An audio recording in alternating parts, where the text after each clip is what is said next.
Poder estudar a Bíblia, a palavra de Deus, sem dúvida é um privilégio todo especial.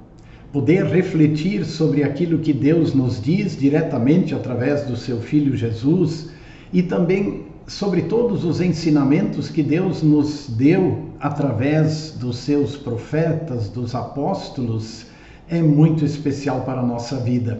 Por isso me alegro com você que vai participar de mais esse momento de estudo bíblico semanal da Comunidade Evangélica Luterana Cristo de Porto Alegre.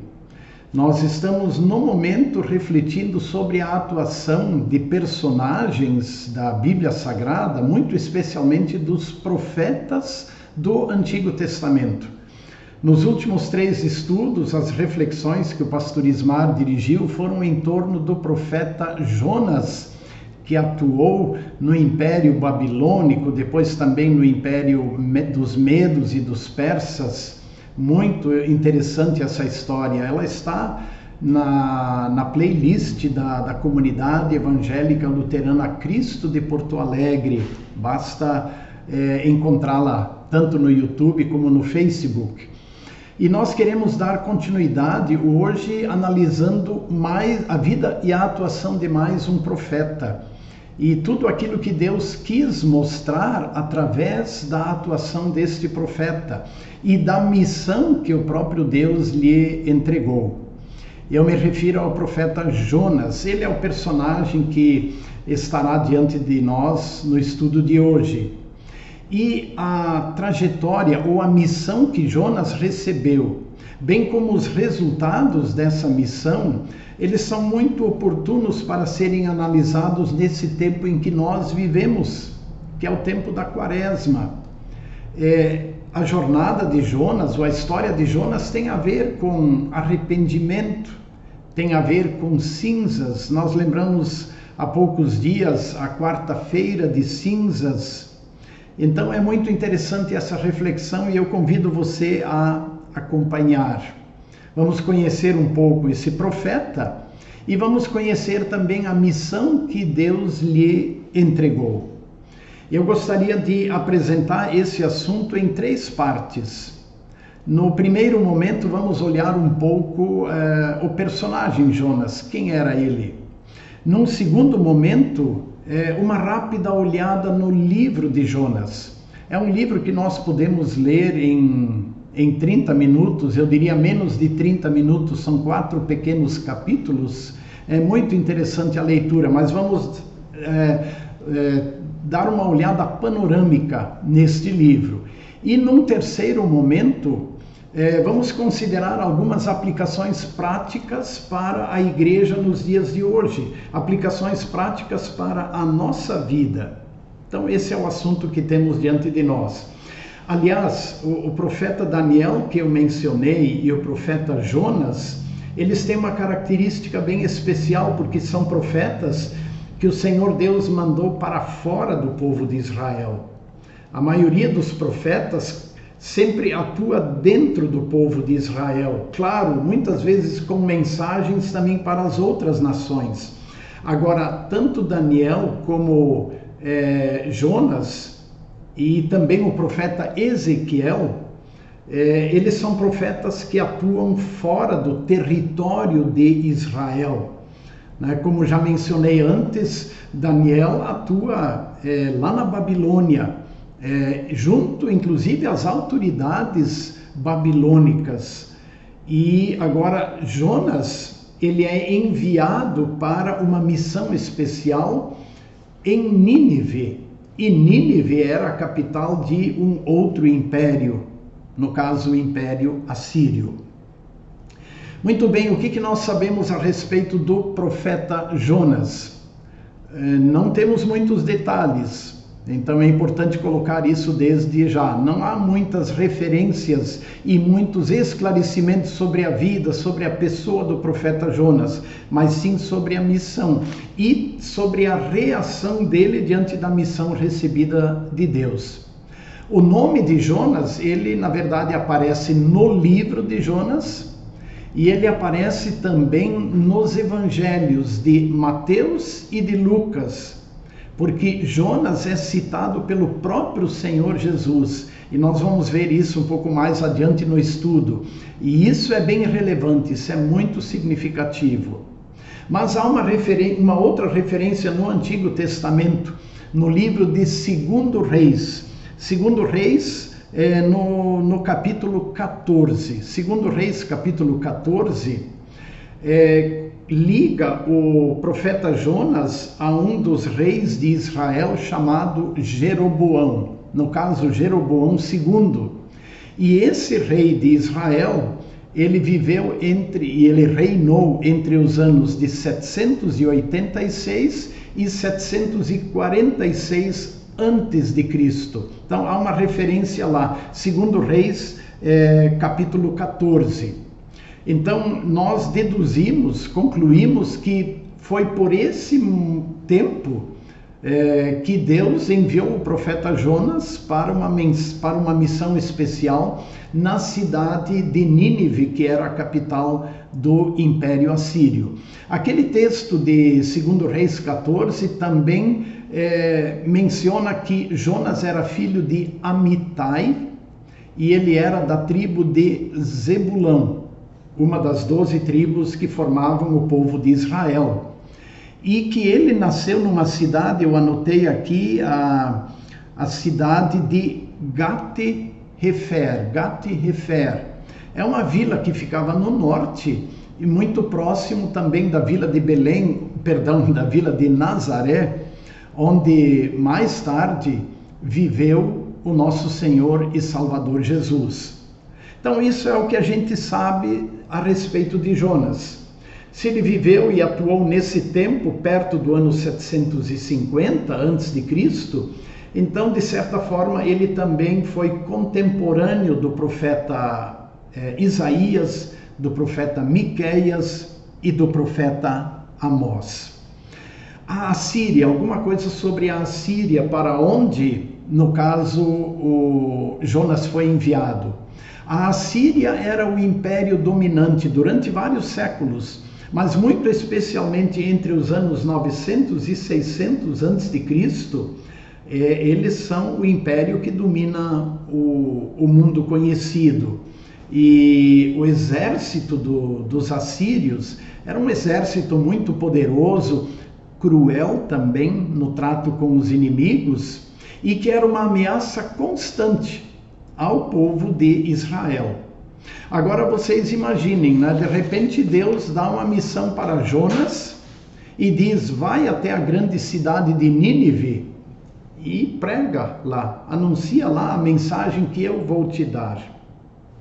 Vamos ver qual foi a reação de Jonas. Se você tem a Bíblia aberta, se não, dá um pause aí, pegue sua Bíblia e acompanhe comigo aqui o livro de Jonas no Antigo Testamento. Então, uma rápida olhada panorâmica sobre o livro de Jonas. O livro começa dizendo que a palavra do Senhor veio a Jonas, dizendo: levante-se e vá à grande cidade de Nínive, prega contra ela, porque a sua maldade subiu até a minha presença. Então, ali está o motivo, porque Deus envia o profeta à cidade de Nínive. Claro que o motivo também é porque Deus tem misericórdia e tem compaixão e quer salvar também os habitantes dessa cidade. E o verso 3 então diz: Jonas se levantou. Bom, Jonas vai ir para Nínive? Não. Jonas se levantou, mas para fugir da presença do Senhor. E ele foi para Tarsis.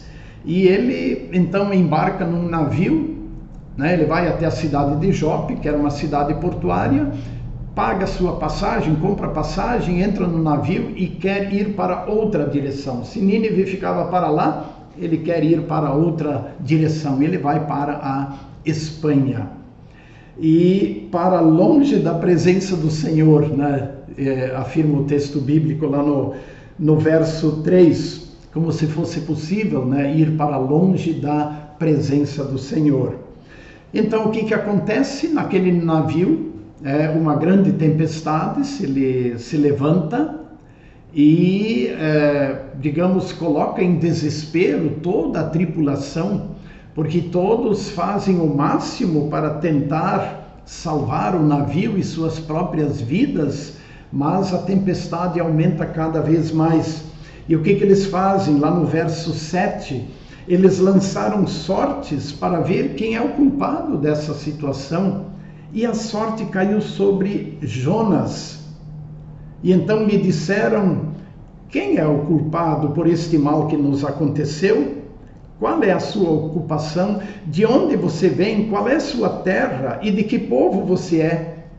E aí Jonas responde, eu sou hebreu e temo o Senhor, o Deus do céu, que fez o mar e a terra. Antes disso, o capitão do navio, enquanto todos estavam, os marinheiros, remando e tentando deixar o navio sobre as águas, Jonas dormia profundamente no fundo do navio.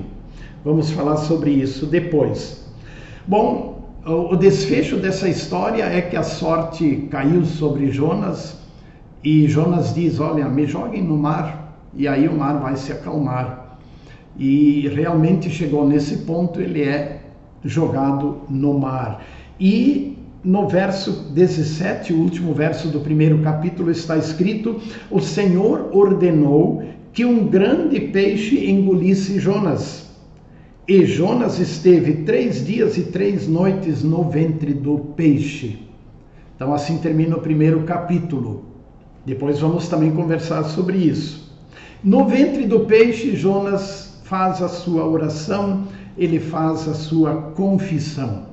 E aí chegamos no final do capítulo 2, verso 10, onde está escrito: e o Senhor falou ao peixe, e este vomitou Jonas na terra. É importante lembrar aqui que o texto não fala de uma baleia, mas ela fala de um grande peixe que engoliu Jonas. Agora o capítulo 3, e ele começa assim: a palavra do Senhor veio a Jonas pela segunda vez, dizendo: levante-se, vá à grande cidade de Nínive e prega contra ela a mensagem que eu lhe darei. E então Jonas se levantou e foi a Nínive, uma grande cidade. E ele começou a percorrer esta cidade, anunciando a mensagem que Deus lhe deu. E a mensagem era esta: ainda 40 dias e Nínive será destruída. Ainda 40 dias e Nínive será destruída. E diante dessa pregação, o extraordinário acontece.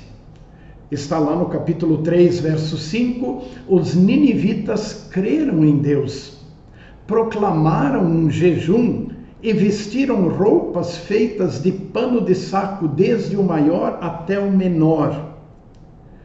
E a continuação lembra que quando a notícia chegou ao rei de Nínive, ele teve a mesma atitude e ordenou que todos assim reagissem e que cada um se afastasse do mau caminho e da violência que havia em suas mãos. E lá no verso 9, o rei dos ninivitas diz: quem sabe, talvez Deus se volte e mude de ideia, e então se afaste do furor da sua ira, para que não pereçamos.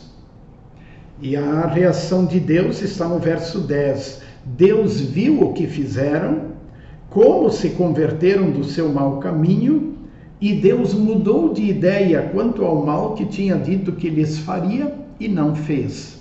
Assim termina o capítulo 3. E aí vamos ao último capítulo, que tem por título A Raiva de Jonas e a Misericórdia de Deus. Diante do arrependimento dos ninivitas e da decisão de Deus de não destruir a cidade de Nínive, Jonas fica muito aborrecido e com raiva. É que Jonas é um nacionalista israelita e alguém que sentia as ameaças dos ninivitas. E, portanto, na sua condição humana, ele provavelmente tinha muito prazer em ver a destruição de Nínive. E quando isso não acontece, ele fica aborrecido e até mais com raiva. a ponto de dizer assim: ah, Senhor, não foi isso que eu disse estando ainda na minha terra? Por isso me adiantei fugindo para Tarsis, pois sabia que tu és Deus bondoso e compassivo, tardio em irar-se e grande em misericórdia, e que muda de ideia quanto ao mal que anunciaste. Agora, Senhor, peço que me tires a vida, porque para mim é melhor morrer do que viver. A tal ponto chegou a indignação, o descontentamento e, por que não dizer, a raiva do profeta Jonas, quando ele vê que Deus é misericordioso e poupa os ninivitas. Para mim é melhor morrer do que viver.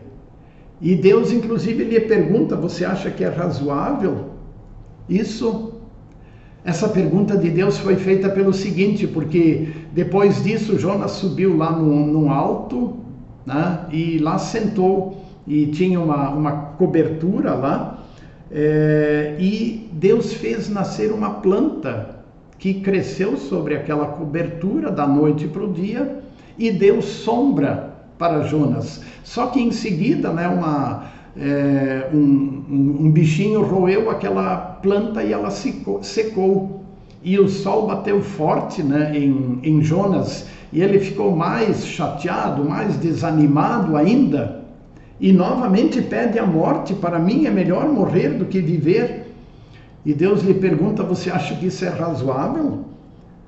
Por causa da planta agora você fica assim tão chateado, né? Você tinha sombra, agora não tem, e porque essa planta secou. Vejam, ele chegou num ponto assim que tudo o incomodava. E o Senhor disse a Jonas: você tem compaixão da planta, que não lhe custou nenhum trabalho. Você não a fez crescer. Numa noite ela nasceu e na noite seguinte desapareceu. E você não acha que eu deveria ter muito mais compaixão da grande cidade de Nínive, em que há mais de 120.000 pessoas que não sabem discernir entre a mão direita e a mão esquerda, e também muitos animais? E assim termina o relato do livro de Jonas, né, sem maiores comentários sobre o que aconteceu posteriormente. Bom, uma vez colocado isso, eu quero aí destacar 5 breves aplicações práticas. Primeiro, em relação à interpretação do livro de Jonas. É importante lembrar que existem teólogos que interpretam o livro de um jeito e outros que o interpretam de outro jeito.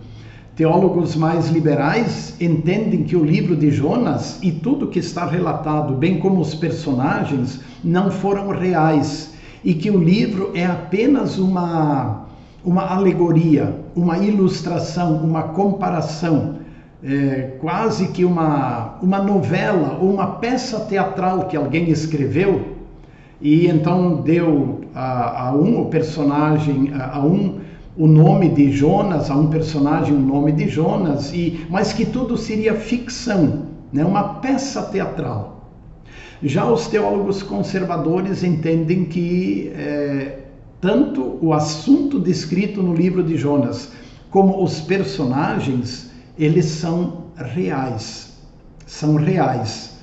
E essa é a posição conservadora, que nós também cremos nela, de que o profeta Jonas é real. A missão que ele recebeu para ir a Nínive é real.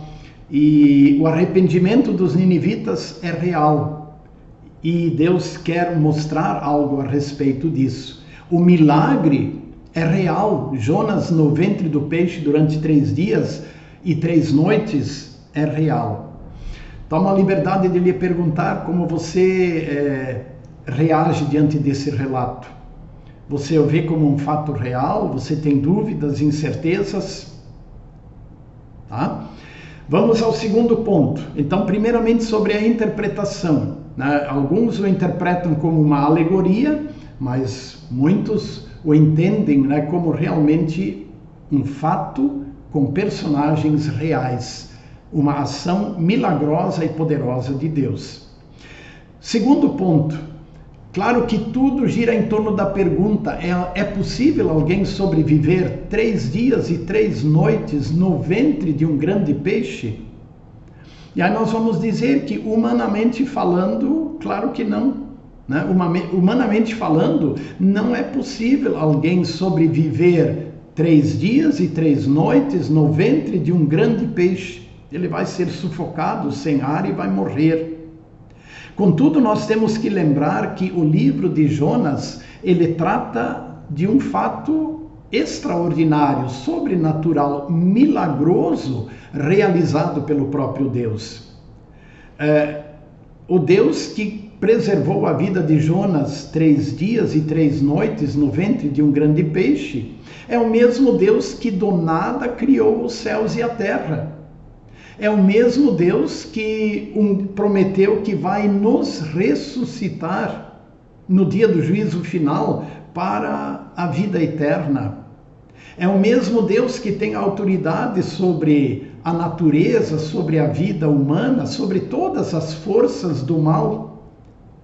E para Deus, será que há alguma coisa difícil? E aí, fatalmente, nós nos lembramos daquilo que Deus disse a Abraão e Sara. Lembram? Lá no início da formação do povo de Israel, quando Deus prometeu um filho a Abraão e a Sara, quando humanamente era impossível eles terem filhos, porque ambos eram idosos e sem condições de gerar filhos. E quando o Senhor visitou Abraão e lhe deu a notícia: daqui a um ano você vai ter um filho, inclusive Sara riu, né? Porque, como que dizendo, isso não é possível.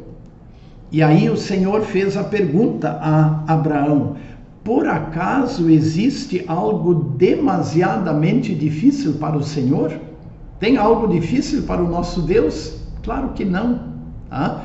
Então esse é um outro ponto importante. Nós cremos no Deus Todo-Poderoso que fez esta ação milagrosa, provavelmente para servir de impacto em Nínive, para alavancar a pregação do profeta Jonas.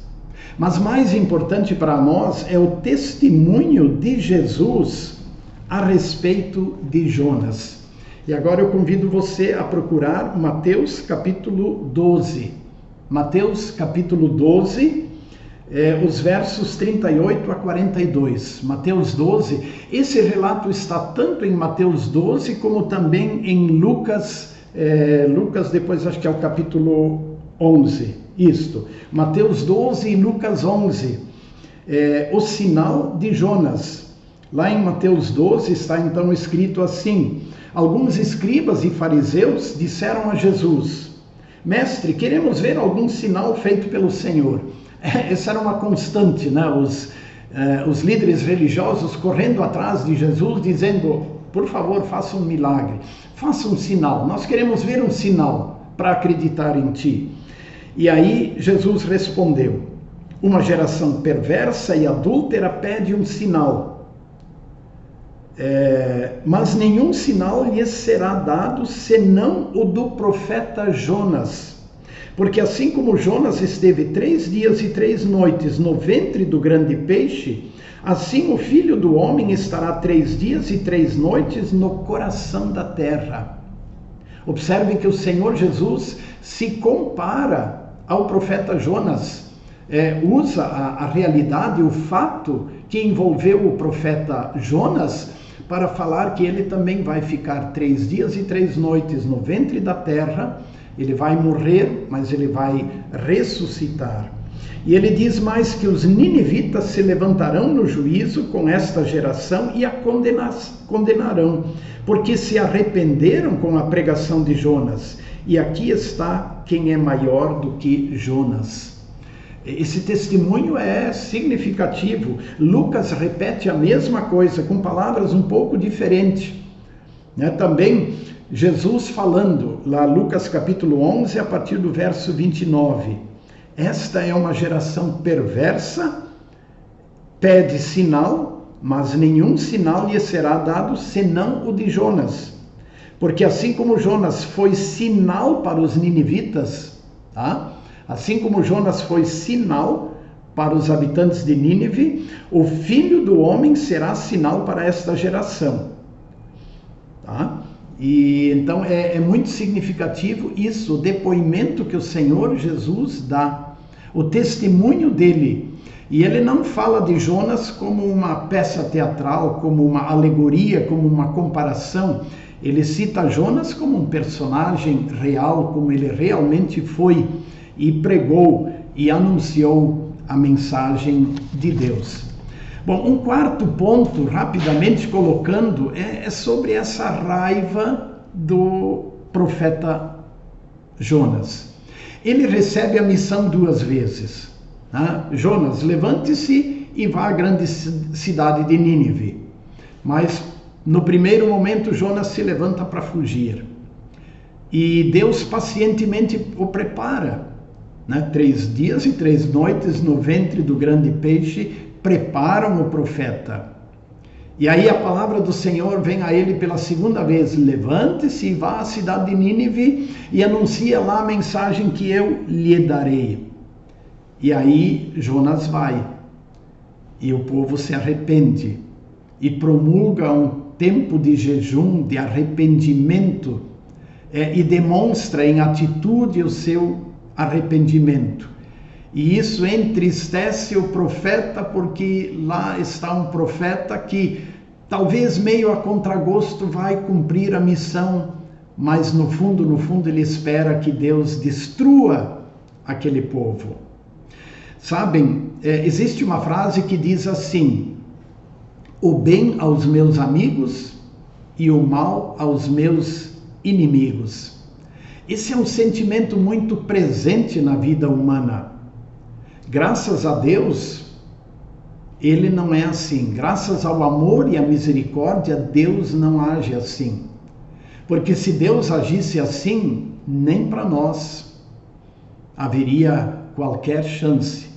Mas Deus é misericordioso e ele age com misericórdia diante do arrependimento.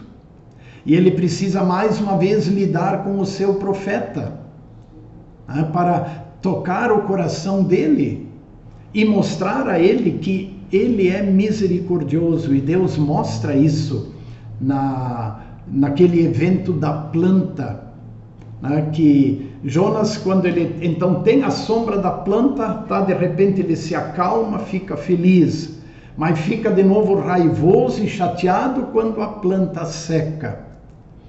E Deus então lhe diz: Jonas, e ele fica tão frustrado, como coloquei antes, a ponto de dizer: olha, eu prefiro morrer, eu prefiro morrer.